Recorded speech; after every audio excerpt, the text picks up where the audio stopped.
Okay. हमने last class में invoice post करके उसकी पेमेंट पोस्ट करी थी और देखा था कि ओपन आइटम और क्लियर्ड आइटम क्या रहता है, क्लियरिंग डॉक्यूमेंट नंबर सिस्टम कैसे देता है। उसके बाद हमने ये देखा था कि अगर हमारा जो पेमेंट अमाउंट है वो इक्वल टू इनवॉइस अमाउंट नहीं है तो उसको हम कैसे पार्शियल पेमेंट मेथड के थ्रू उसको हम क्लियर कर सकते हैं। तो ये हमने देखा था लास्ट क्लास में। अब हम इस क्लास में देखेंगे जो हमारे पास सेकंड पेमेंट मेथड रहता है जिसको हम बोलते हैं रेसिडुअल पेमेंट मेथड। उसका क्या रोल रहता है।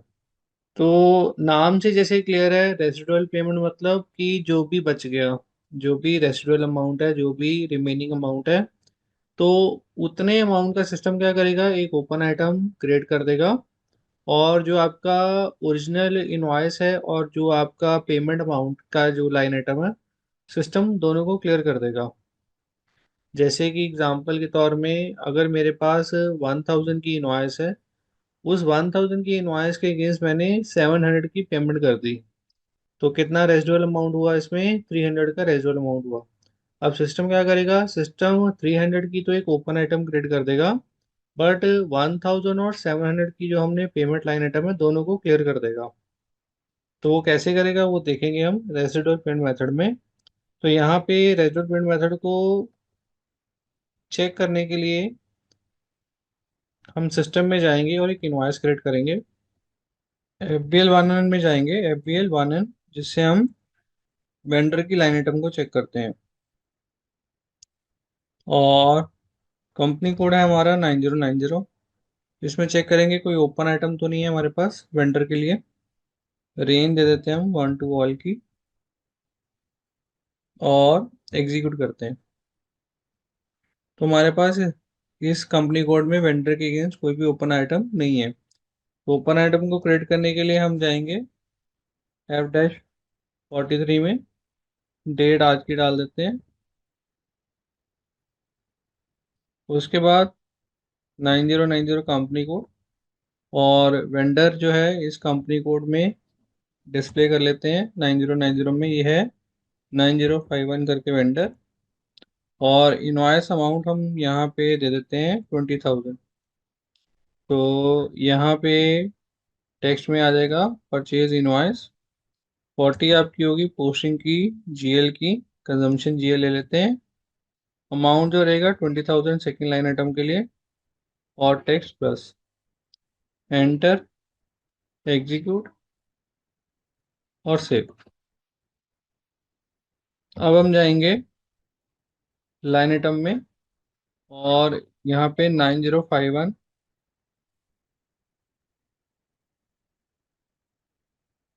और यहाँ पे ओपन आइटम डिस्प्ले करेंगे। तो यहाँ पे कितने की ओपन आइटम आ रही है, 20,000 की। अब इस 20,000 की इनवॉइस के अगेंस्ट हम पेमेंट कर रहे हैं, वो पेमेंट हम कर रहे हैं 12,000 की। अब 12,000 में जो रिमेनिंग अमाउंट कितना बचेगा, 8,000। तो सिस्टम क्या करेगा, 8,000 की एक ओपन आइटम क्रिएट कर देगा और ये जो 20,000 है ये क्लियर हो जाएगा, और एक जो 12,000 का आपका पेमेंट लाइन आइटम है वो भी क्लियर हो जाएगा। तो इसको चेक करने के लिए हम जाएंगे पेमेंट में। पेमेंट को प्रोसेस करने के लिए ट्रांजेक्शन कोड है F-53, डेट आज की डाल देते हैं। KZ आपका डॉक्यूमेंट टाइप है, यहाँ पे कैश जीएल आ जाएगा। पेमेंट कितने की कर रहे हैं, 12,000 की। और टेक्स्ट क्या है आपका, परचेज इनवॉइस। और यहाँ पे बैंक जीएल के बाद यहाँ पे वेंडर या सब लेजर अकाउंट आ जाएगा। उसके बाद आप जाओगे प्रोसेस ओपन आइटम में, और यहाँ पे अगर सिस्टम अपने आप इसको सिलेक्ट नहीं करता है, यानी कि इसमें ब्लू कलर से अमाउंट को शो नहीं कर रहा, तो आप इसको मैन्युअली कर सकते हो। डबल क्लिक करना है आपने, या यहाँ पे आपको एक्टिवेट करना है। तो यहाँ पे ये एक्टिवेट हो गया। अब अगर आप देखोगे 20,000 की आपकी इनवॉइस है, बट पेमेंट आप कितने की कर रहे हो, 12,000 की, तो यहाँ पे सिस्टम आपको डिफरेंस कितना शो करेगा, 8,000 का करेगा। बट अगर आप इनवॉइस को यहाँ पे पोस्ट करोगे तो सिस्टम ये बोलेगा कि डिफरेंस है यहाँ पे, तो ये जो डिफरेंस है, या ये जो नॉट असाइंड अमाउंट का फील्ड है, इसमें जीरो होना चाहिए अमाउंट। तो क्योंकि ये जीरो नहीं है तो सिस्टम आपको यहाँ पे परमिशन नहीं देगा। तो क्योंकि हमने पहले पार्शियल पेमेंट मेथड के थ्रू जो पेमेंट को प्रोसेस किया था, अब हम रेसिडुअल पेमेंट मेथड के थ्रू इस पेमेंट को प्रोसेस करना चाहते हैं। तो उसके लिए हमें कहाँ जाना पड़ेगा, हमें स्टैंडर्ड टैब से शिफ्ट होके यहाँ पे रेजिडुअल टैब पे क्लिक करना है। और यहाँ पे सिस्टम आपको रेजिडुअल आइटम का एक कॉलम देगा। सिस्टम आपको एक रेजिडुअल आइटम का ये फील्ड है, इसमें जो अमाउंट है वो ब्लैंक है। बट अगर आप इसको डबल क्लिक करोगे ना, तो ये जो 8,000 अमाउंट है वो यहाँ पे आ जाएगा, और ये अमाउंट जो है वो जीरो हो जाएगा। तो यहाँ पे देखा हमने, ये जो नॉट असाइंड अमाउंट है ये जीरो हो गया, ये आपका रेजिडुअल अमाउंट आ गया। अब आपको अगर इसको पोस्ट करना है तो सिस्टम आपको इसकी परमिशन दे देगा। तो हम यहाँ पे पोस्ट पे क्लिक करेंगे, तो सिस्टम आपको ये लाइन आइटम जो नई क्रिएट की है सिस्टम ने वो दिखा रहा है 8,000 की ब्लू कलर में। तो यहाँ पे आप इसमें टेक्स्ट लिख सकते हो। ये क्या है, ये है रेजिडुअल पेमेंट है। और इसको ओवरव्यू किया और इसको सेव कर दिया। अब इसका जो इम्पैक्ट है वो इम्पैक्ट हमें चेक करना है वेंडर लाइन आइटम में जाके। तो वेंडर लाइन आइटम में जाके इसका इम्पैक्ट चेक करेंगे। तो यहाँ पे मैं क्या करता हूँ, मैं वापस जाऊँगा और यहाँ पे मैं कर देता हूँ all line item. All line item जो हमने पोस्ट करी है आज के दिन में 13/3/2025। अब उसके बाद इसको मैं एग्जीक्यूट करूँगा। तो यहाँ पे अगर आप देखोगे, आपका जो इनवॉइस अमाउंट है 20,000 वो नीचे आ गया। यहाँ पे के आर आपका डॉक्यूमेंट टाइप है, और ये जो के जेड है ये आपकी पेमेंट डॉक्यूमेंट टाइप है। ये जो सॉरी पेमेंट डॉक्यूमेंट टाइप है, ये लाइन आइटम है। तो के जेड का ये आपने पेमेंट कर दिया। बट आपने पेमेंट कितने की करी थी, 12,000 की। और सिस्टम यहाँ पे अमाउंट कितना दिखा रहा है, यहाँ पे दिखा रहा है 20,000। अगर आप यहाँ पे इसको डबल क्लिक करोगे तो यहाँ पे आपको पेमेंट अमाउंट जो सिस्टम है वो सही शो करेगा, जो कि है 12,000। क्योंकि सिस्टम ने इसको लाइन आइटम को क्लियर करना था। तो क्लियर करने के लिए सिस्टम को एक नेगेटिव अमाउंट चाहिए और सेम अमाउंट का एक पॉजिटिव अमाउंट चाहिए। अगर यहाँ पे 12,000 होता है तो वो क्लियर नहीं कर पाएगा। तो इसीलिए यहाँ पे दोनों अमाउंट, दोनों जो अमाउंट है वो सेम है, बट आप यहाँ पे अगर डबल क्लिक करोगे तो यहाँ पे एक्चुअल पेमेंट अमाउंट सिस्टम आपको डिस्प्ले करेगा। और जो भी बच गया रिमेनिंग अमाउंट, तो उस अमाउंट का यहाँ पे सिस्टम आपको एक ओपन आइटम क्रिएट करके दिखा देगा। अब एक और लिंक है यहाँ पे, ये जो पेमेंट डॉक्यूमेंट है जिसके थ्रू सिस्टम ने ये 20,000 क्लियर किया, पर इसी डॉक्यूमेंट नंबर से सिस्टम ने एक ओपन आइटम भी क्रिएट कर दिया। ये है 42 ऑल 06। तो यहाँ पे क्लियरिंग डॉक्यूमेंट नंबर भी है 42 ऑल 06, बट इसका एक और भी डॉक्यूमेंट नंबर लाइन आइटम है जो कि अभी पेंडिंग है, अभी अनक्लियर है, जिसको अभी क्लियर करना है। तो इसीलिए यहाँ पे जो क्लियरिंग डॉक्यूमेंट नंबर है वो ब्लैंक है। अब ऐसे ही अगर 5,000 है, 5,000 के अगेंस्ट हमने 3,000 की पेमेंट करी है, तो रिमेनिंग अमाउंट कितना आ जाएगा, 5,000। तो जो 5,000 होएगा वो ऊपर आ जाएगा ओपन आइटम में, और 8,000 जो है वो क्लियर में आ जाएगा 3,000 के साथ। कैसे, इसको चेक करने के लिए एक और बार पेमेंट करते हैं, और पेमेंट कर देते हैं कैश अकाउंट, और 3,000 की पेमेंट कर देते हैं। वेंडर जो है 9051, टेक्स्ट यहाँ पे आ जाएगा रेजिडुअल अमाउंट, यहाँ पे दे दो पेमेंट वेंडर, वेंडर पेमेंट 9051। और यहाँ पे रेजुअल लाइन आइटम में आ जाओ, यहाँ पे इसको एक्टिवेट कर दो, क्योंकि ये बाय डिफॉल्ट सिस्टम जो है इसको सेलेक्ट नहीं कर रहा है, तो इसको एक्टिवेट कर देते हैं। अब यहाँ पे अगर आप नोटिस करोगे तो यहाँ पे आपका रिमेनिंग अमाउंट कितना है, 5,000। तो यही अमाउंट अगर आपको यहाँ पे लेके आना है इस कॉलम में, तो यहाँ पे इसको डबल क्लिक करो, तो अपने आप यहाँ पे आ जाएगा। अब सिस्टम क्या करेगा, सिस्टम क्योंकि यहाँ पे नॉट असाइंड अमाउंट वो जीरो हो चुका है, तो सिस्टम हमें ये इसको पोस्ट करने की परमिशन देगा, तो हम यहाँ पे पोस्ट कर सकते हैं। यहाँ पे सिस्टम आपको लाइन आइटम शो करेगा, एक नया लाइन आइटम सिस्टम ने ऐड किया है जो कि है रिमेनिंग अमाउंट का। रिमेनिंग अमाउंट है आपका 5,000। तो यहाँ पे इसको डबल क्लिक कर लेते हैं, और यहाँ पे लिख देते हैं इसको रेजुअल अमाउंट है ये, और इसको सेव कर देते हैं। अब दोबारा से लाइन आइटम में जाएंगे। अब यहाँ पे जो 8,000 है, ये सिस्टम क्या करेगा, इसको यहाँ पे ले आएगा नीचे क्लियर्ड आइटम में, और यहाँ पे 5,000 सिस्टम शो करेगा ओपन आइटम में 8,000 की जगह। तो यहाँ पे इसको रिफ्रेश करते हैं, तो ये 5,000 आपका जो ओपन आइटम है वो आ गया, और 8,000 जो आपने इनवॉइस आपका पेंडिंग था और उसके अगेंस्ट हमने 3,000 का पेमेंट किया। तो यहाँ पे अगर आप डबल क्लिक करोगे के जेड पे, तो यहाँ पे 3,000 का सिस्टम आपको पेमेंट अमाउंट दिखाएगा। और यहाँ पे अगर आप ऑब्जर्व करोगे, आपका जो पेमेंट डॉक्यूमेंट नंबर है वो है 42007। तो ये आपका क्लियरिंग डॉक्यूमेंट नंबर बन गया 42007। और इसी से सिस्टम एक आपका ओपन आइटम जो है वो क्रिएट कर दिया 42007 से 5000।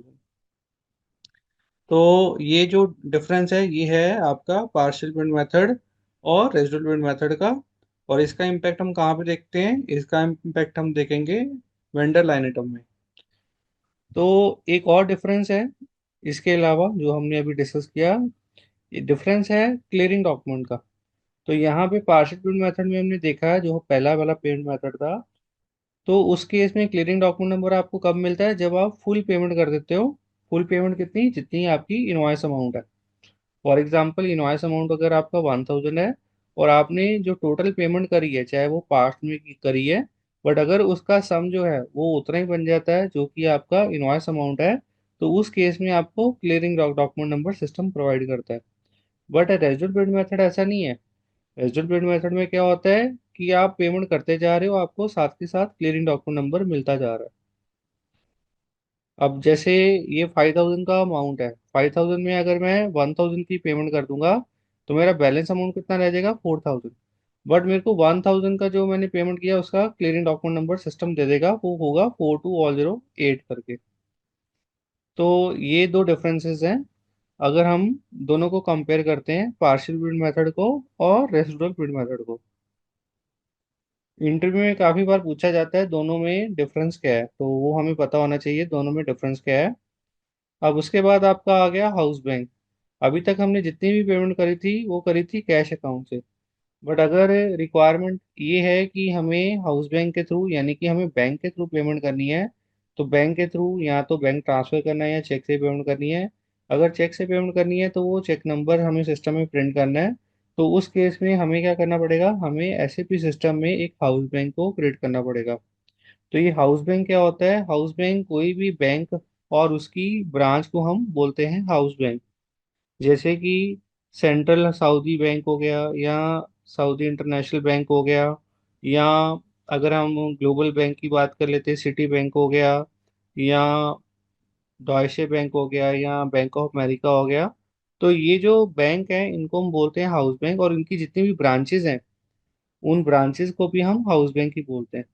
तो फॉर एग्जांपल सेंट्रल बैंक की सऊदी अरेबिया में 100 ब्रांचेज हैं। तो वो जो 100 ब्रांचेज अगर हम एसएबी में क्रिएट करेंगे तो हर एक ब्रांच को हम हाउस बैंक बोलेंगे।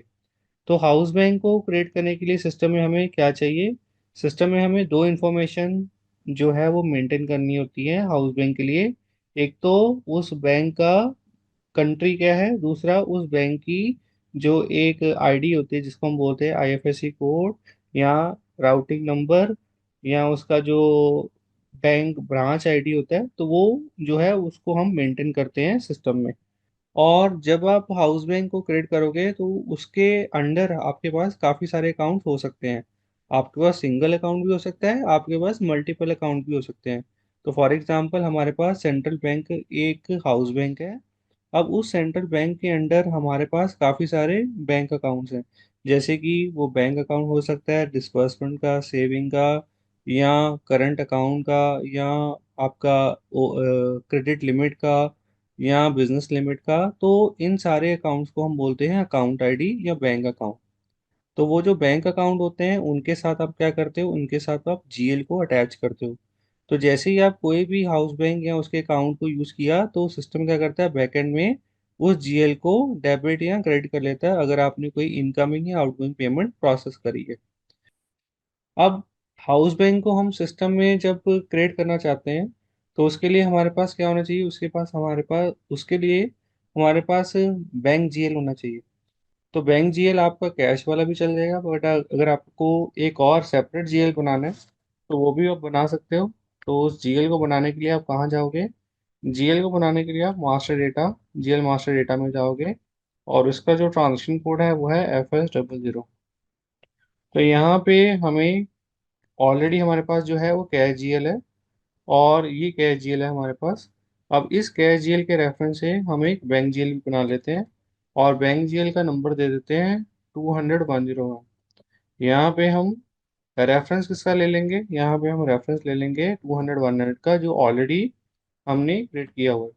तो ये सारी सेटिंग सेम रहेगी एक्सेप्ट जो कि इसकी डिस्क्रिप्शन होगी। तो डिस्क्रिप्शन में हम लिख देते हैं ये है हमारा Saudi central bank. Saudi central bank आ गया। उसके बाद इसको हम सेव कर लेते हैं। अब इस जीएल को हम बैंक अकाउंट के साथ अटैच करेंगे जो कि हम हाउस बैंक के अंडर बनाएंगे। और हाउस बैंक को बनाने के लिए यहाँ पे हमारे पास स्टेप नंबर 2 है। और इसका जो ट्रांजेक्शन कोड है वो है FI12। तो ये जो हाउस बैंक क्रिएशन है, कई बार आपको इंटरव्यू में पूछा जा सकता है कि आप हाउस बैंक कैसे बनाते हो। तो उसके लिए आप ट्रांजेक्शन कोड जो है FI12 यूज़ करते हो। और ये जो हाउस बैंक बनता है ये किस लेवल पे बनता है, अगर आप यहाँ पे देखोगे ये कंपनी कोड लेवल पे बनता है। तो कंपनी कोड वाइज आप हाउस बैंक को सेटअप करते हो। तो यहाँ पे क्योंकि ये कंपनी कोड 9090 के लिए मेरे को बनाना है, तो यहाँ पे मैं कंपनी कोड 9090 को सिलेक्ट करूंगा और जाऊंगा लेफ्ट साइड में। तो यहाँ पे आपको फर्स्ट फोल्डर जो सिस्टम दिखा रहा है वो दिखा रहा है हाउस बैंक का कंपनी कोड के नीचे। तो यहाँ पे मैं इसको डबल क्लिक करूंगा। तो सिस्टम आपसे यहाँ पे हाउस बैंक की इंफॉर्मेशन मांग रहा है या आपसे डिस्प्ले कर रहा है। तो अगर आप देखोगे अभी हमारे इस कंपनी कोड में कितने हाउस बैंक है, 0। तो अगर आपको नया हाउस बैंक क्रिएट करना है तो उसके लिए आप कहाँ जाओगे, न्यू एंट्री बटन पे। तो यहाँ पे आप क्लिक करोगे। तो जैसे मैंने आपको बताया था कि आप कोई भी अगर हाउस बैंक बनाते हो तो उसके लिए सिस्टम आपसे दो चीज़ें मांगेगा। एक तो आपके बैंक की कंट्री, दूसरे आपके बैंक की उसके बाद जब भी हम कोई भी हाउस बैंक बनाएंगे तो उसको एसएपी में कैसे सिस्टम आइडेंटिफाई करता है। सिस्टम उसको एसएपी में आइडेंटिफाई आइडेंटिफाई करता है थ्रू हाउस बैंक आईडी या हाउस बैंक कोड। तो उस कोड की जो लेंथ है वो है 5 कैरेक्टर की अल्फान्यूमेरिक। तो यहाँ पे हाउस बैंक की आईडी मैं दे देता हूँ, ये है यहाँ let's say SCB bank, Saudi central bank. और मैंने इसका आईडी दे दिया 1। तो ये मैंने एक रैंडम आईडी चूज कर लिया, SCB1। SCB1 मतलब सऊदी सेंट्रल बैंक। या इसको आप 01 भी कर सकते हो। अगर आपके के पास मल्टीपल हाउस बैंक अगर आपने बनाने तो SCB01, SCB02, SCB03 ऐसे करके भी आप बना सकते हो। अब यहाँ पे आपके पास अगर ऑलरेडी हाउस बैंक सिस्टम में क्रिएटेड है तो यहाँ पे आपको उसकी बैंक की देनी है। बट वो जो बैंक की सिस्टम में नहीं एडेड है एससीपी में, तो उसको ऐड करने के लिए मैंने आपको पहले ही बताया था, एक हमारे पास ट्रांजेक्शन कोड रहता है FI01 का। तो आप नोट कर सकते हो, उसको बैंक की को बना सकते हो। ठीक है। तो यहाँ पे अगर आपको कंट्री देनी है तो यहाँ पे हम कंट्री दे देते हैं सऊदी अरेबिया। उसके बाद अगर आपके पास बैंक की कोई ऐसी है जो हमने सिस्टम में अभी तक नहीं क्रिएट की तो आप यहाँ पे उसको क्रिएट कर सकते हो। तो जैसे कि हमने यहाँ पे अल्फा न्यूमेरिक दे देते हैं साउथी। ये अगर आप देखोगे 9090 अपने आप ही आ गई जो हमने ऐड करी थी लास्ट टाइम। बट आपको कोई नई बनानी है तो यहाँ पे नई भी बना सकते हो। तो लेट सपोज ये है सऊदी 90901। और उसके बाद मैंने यहाँ पे ये एक मैंने रैंडम आईडी ले लिया। उसके बाद मैं जाऊँगा क्रिएट में। बैंक की एक आइडेंटिफायर होता है जिसमें आपका बैंक का नाम, region, street, city, bank country या बैंक ब्रांच ही आ जाती है। और आपका स्विफ्ट कोड और बिग कोड भी इसी में सेव हो जाता है। तो यहाँ पे सबसे पहले तो बैंक का नाम आ गया, सऊदी सेंट्रल बैंक। उसके बाद यहाँ पे स्ट्रीट, सिटी, ब्रांच, जैसे ये कोड है तो इस कोड को हम कॉपी करके यहाँ पे हम यूज़ कर सकते हैं। ये आपका स्विफ्ट कोड और बिग कोड आ गया और एंटर कर दो। तो ये आपकी बन गई बैंक की। अगर आप एड्रेस पर क्लिक करोगे तो ये आपका बैंक की इंफॉर्मेशन स्टोर हो गई। अब नेक्स्ट क्या है, नेक्स्ट हमने जाना है, ये जो हमने बैंक की तो इन्फॉर्मेशन दे दी है, अब उस बैंक के अंडर हमारे पास बैंक अकाउंट नंबर क्या है उसकी इन्फॉर्मेशन को हमने ऐड करना है। तो उस इन्फॉर्मेशन को ऐड करने के लिए हमारे पास ये ऑप्शन है बैंक अकाउंट, इस पे हम डबल क्लिक करेंगे। जो आपका हाउस बैंक है वो तो उसकी परमिशन दे देता है, आप उसको जीयूआई में बना सकते हो। आपको इसका बैंक अकाउंट डिटेल देनी है, यानी कि बैंक अकाउंट ऐड करना है, तो वो ऐड या वो चेंज कहाँ से हो सकता है, वो सिर्फ और सिर्फ फ्योरी से हो सकता है। तो यहाँ पे सिस्टम हमें इंफॉर्मेशन तो दिखा देगा बट वो डिस्प्ले मोड में होएगी। उसमें कोई भी चेंजेस या कोई भी एडिशन नहीं हो सकती। तो फॉर एग्जांपल यहाँ पे अगर मैं हाउस बैंक में जाता हूँ, फर्दर मैं बैंक अकाउंट में जाता हूँ, तो यहाँ पे इंफॉर्मेशन आपको ब्लैंक आ रही है। अब उस अकाउंट को बनाने के लिए हमें कहाँ जाना है, हमें यहाँ पे क्रिएट बैंक अकाउंट में जाना है।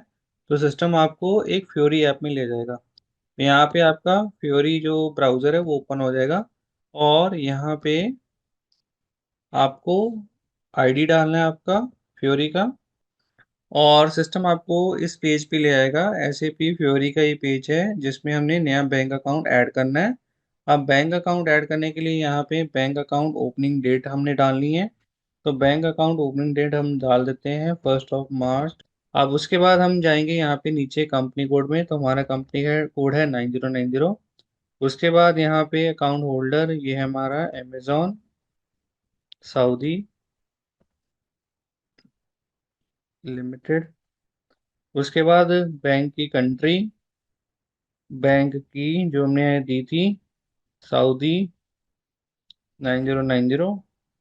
एंटर बटन प्रेस करेंगे तो यहाँ पे वो दिखा रहा है कि इस नाम से कोई भी बैंक की नहीं है, तो आप इसको फाइंड भी कर सकते हो। आपने F4 प्रेस करना है और यहाँ पे कंट्री डालना है SA जो कि है सऊदी अरेबिया, और गो बटन पे क्लिक करना है। तो सऊदी वाली जितनी भी बैंक की होंगी सिस्टम आपको यहाँ पे दिखा देगा। तो हमें चाहिए सेकंड वाली, तो यहाँ पे सेकंड वाली डाल दी SAUD 90901। उसके बाद हम नीचे आ जाएंगे, यहाँ पे हमें करेंसी मेंशन करनी है जो कि है SAR, और यहाँ पे हमने बैंक अकाउंट नंबर देना है। तो हमारा बैंक अकाउंट नंबर जो है वो 18 डिजिट का होना चाहिए। तो यहाँ पे मैं रेंडमली देखता हूँ 10 डिजिट लेके। तो यहाँ पे लेट सपोज ये अकाउंट नंबर है 9090, और दोबारा से 100 डाल देता हूँ, और उसके बाद 100। तो कितने डिजिट हो गए हैं, 1 2 3 4 5 6 7 8 9 10। तो ये 10 डिजिट का मैंने बैंक अकाउंट नंबर दे दिया। उसके बाद यहाँ पे टाइप आ जाएगा, और टाइप में हम करंट अकाउंट सेलेक्ट करते हैं 01। उसके बाद यहाँ पे वो कह रहे हैं कि आपकी जो बैंक अकाउंट की लेंथ है ना वो 18 डिजिट्स की होनी चाहिए।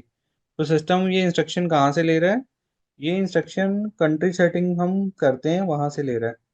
और वो जो कंट्री सेटिंग करते हैं वो हम करते हैं GUI में। तो यहाँ पे हम जाएंगे GUI में, इसके लिए ट्रांजेक्शन कोड है, ये आप नोट भी कर सकते हो। ये होता है कंट्री लेवल पे अगर आपको कोई इंफॉर्मेशन को सेट करना है कि भी मेरे को बैंक अकाउंट की लेंथ कितनी चाहिए, तो ये जो सेटिंग है ये हम OY17 में जाके कर सकते हैं।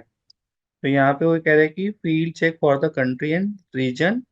यहाँ पे कंट्री हमारी है सऊदी अरेबिया, और सऊदी अरेबिया में अगर आप डबल क्लिक करोगे तो यहाँ पे हमारे पास जो SAP ने स्टैंडर्ड दिया हुआ वो यहाँ पे अगर आप देखोगे ये दिया हुआ है बैंक अकाउंट नंबर 18 डिजिट का। अगर इसको आपने अल्फा न्यूमेरिक करना है या इसको कम करना है 18 से, इसको 15 करना है, 10 करना है, या 20 करना है, या मोर देन 20 करना है, तो आप यहाँ पे आके इसको कर सकते हो। उसके बाद यहाँ पे बैंक नंबर की जो लेंथ दे रहा है सिस्टम, वो सिर्फ 2 की दे रहा है। अब मैं दोबारा जाऊंगा और यहाँ पे 18 डिजिट में पूरे कर देता हूँ। 10 ये ऑलरेडी है, उसके बाद 1 2 3 4 5 6 7 8 9, और टोटल काउंट कर लेते हैं 1 2 3 4 5 6 7 8 9 10 11 12 13 14 15 16 17 18 19। तो ये हमारा हो गया 18 डिजिट का बैंक अकाउंट नंबर। उसके बाद यहाँ पे अकाउंट डिस्क्रिप्शन दे देते हैं। यहाँ पे हमने लैंग्वेज देनी है EN इंग्लिश। और इसके बाद हम क्या करेंगे, इसके बाद हमें यहाँ पे ऊपर जाएंगे। ये हमने अभी तक जो इन्फॉर्मेशन मेंटेन करी है ये करी है जनरल डेटा लेवल की इन्फॉर्मेशन। अब इसके बाद आपको जाना है यहाँ पे हाउस बैंक अकाउंट कनेक्टिविटी पे, और नया यहाँ पे अकाउंट जो ऐड करना है ऐड करो। उसके बाद यहाँ पे अगर आप देखोगे तो सिस्टम ने ऑटोमेटिकली आपका यहाँ पे हाउस बैंक ले लिया। और उसके बाद हमें क्या चाहिए, हमें चाहिए हाउस बैंक अकाउंट आईडी। तो ये जो हाउस बैंक अकाउंट आईडी होती है इसकी लेंथ भी 15 का, सॉरी, इसकी लेंथ भी जो होती है 5 कैरेक्टर की होती है। अल्फा न्यूमेरिक हम दे सकते हैं। तो रियल टाइम में हम क्या करते हैं, हम करेंसी से भी दे सकते हैं। लेट्स सपोज करेंसी है यहाँ पे SAR01 या SAR02, तो वैसे भी देख सकते हैं। यहाँ जो हमारी करेंसी है उसी आईडी से हमने जो हाउस बैंक अकाउंट नंबर भी बना सकते हैं। ये हमारी 5 कैरेक्टर की रहती है, अल्फा न्यूमेरिक भी हो सकती है, तो यहाँ पे मैं इसको न्यूमेरिकली दे देता हूँ 4 टाइम 0 1। ये मेरा हाउस बैंक अकाउंट नंबर का आईडी आ गया। अब जब मैं इस पे एंटर करूंगा तो यहाँ पे जीएल हमने जो फर्स्ट स्टेप में बनाया था वो हम यहाँ पे लिंक कर देते हैं, जो कि है 200 101। उसको हम ऐड कर देते हैं और उसके बाद दोबारा से जाएंगे जर्नल डेटा में और इसको हम सेव कर देते हैं। जब आप सेव करोगे तो आप ये इंश्योर करना कि आपका जो स्टेटस है हाउस बैंक का वो हमेशा ही एक्टिव होना चाहिए। अगर तो इनएक्टिव है तो वो सिस्टम में प्रॉपरली सेटअप नहीं हुआ। तो ये हमारा जो बैंक अकाउंट है वो सेटअप हो गया। अब इसको हमने जीओआई में जाके चेक करना है। अगर आपको इसमें कुछ भी चेंजेस करना है तो यहाँ पे एडिट का ऑप्शन दिया हुआ है, आप चेंज कर सकते हो। अब मैं जाऊंगा दोबारा से जीओआई में और यहाँ पे हम इसको चेक करेंगे। तो ये हमारा FY12 में मैं दोबारा से जाता हूँ, ये एडिशन स्क्रीन में बंद कर देता हूँ। यहाँ पे हम जाएंगे FY12 में दोबारा से 9090 हमारा कंपनी कोड है। उसके बाद हम लेफ्ट साइड में हाउस बैंक सेलेक्ट करेंगे जो कि है HCB01। इसके नीचे हम जाएंगे यहाँ पे बैंक अकाउंट में और ये कह रहा है कि ये रीड ओनली आपके पास एक्सेस है जीओआई में। ओके, तो यहाँ पे अगर आप देखोगे सिस्टम ने बैंक अकाउंट नंबर आपका आ गया, करेंसी आ गई, बैंक जीएल आ गया, बैंक की आपकी तो ऑलरेडी थी। उसके बाद नीचे अगर आप जाओगे तो यहाँ पे सिस्टम आपका स्विफ्ट कोड, तो ये सारी इंफॉर्मेशन सिस्टम ने ऐड कर दी। तो ये हमने प्रॉपरली एक हाउस बैंक बना लिया। अब इस हाउस बैंक के अगेंस्ट हम जो है पेमेंट करना चाहते हैं, बट यहाँ पे डिस्क्रिप्शन जो है वो प्रॉपर नहीं आई। तो अगर आपको डिस्क्रिप्शन लिखनी है तो यहाँ पे आओगे दोबारा से और एडिट में चले जाओ और यहाँ पे डिस्क्रिप्शन आप दे दो, ये है आपका सऊदी या अमेजोन पेमेंट डिसबर्समेंट अकाउंट या पेमेंट डिसबर्समेंट, और इसको सेव कर दो। और दोबारा से आप हाउस बैंक में जाओ, बैंक अकाउंट में जाओ। तो यहाँ पे अगर आप देखोगे अमाउंट जो डिस्क्रिप्शन है, अब सिस्टम सही से दिखा रहा है अमेजोन पेमेंट डिसबर्समेंट। अब हमारा हाउस बैंक बन गया। अब हमें पेमेंट करनी है, वो पेमेंट करनी है हाउस बैंक के थ्रू।